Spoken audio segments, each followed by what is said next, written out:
Hello and welcome.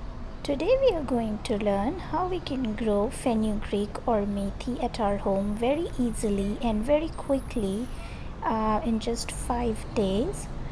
This green veggie is very healthy for our diet and it's also very yummy when we put it in our food. So let's get started. For growing it, I have taken the same fenugreek seeds or methi seeds that we have in our kitchen.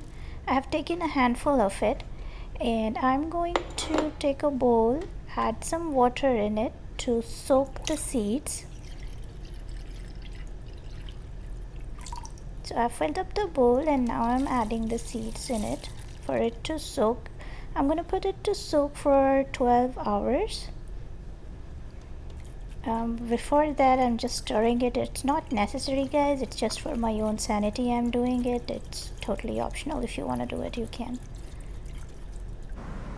So this is the result after actually 24 hours, not 12 hours, because of some health reasons I couldn't do it in the next 12 hours after soaking the seeds. But as you can see, they have already started germinating. I can see some sprouts coming out of it.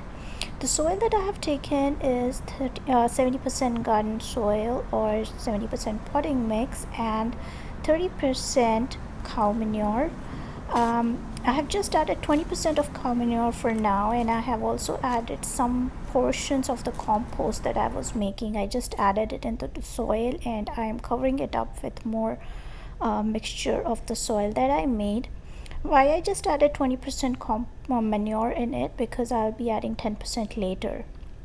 So once I've covered my compost thing, I am drenching the soil completely with water, and then I will add my fenugreek seeds, some of which have already sprouted, and I'll distribute it evenly as far as I can. We should try not to overcrowd the bin or the pot that we are using. It's a shallow pot, we don't need a very deep pot for it.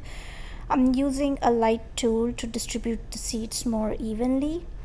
Once I have done that, I'm adding the rest 10% compost or cow manure that I had on top so that it can provide a kind of warm environment to my seeds, and then I'm giving it a very gentle shower on top. After that, I'll be putting it in a semi-shaded area which will receive partial sunlight in the day in my balcony. So this is the status after 4 days of starting our process. So 24 hours in water and 4 days later after putting the seeds in the soil, so it's technically 5 days, and this is the result, which is pretty good. They're looking so healthy and bushy, and they have grown pretty well. So here I also placed some of my left seeds in an ice cream bin, and they're also doing good. So that was the video, guys. Hope you liked it. If you did, then please hit the like button and also consider subscribing to my channel and hit the bell icon for more such videos. Thank you.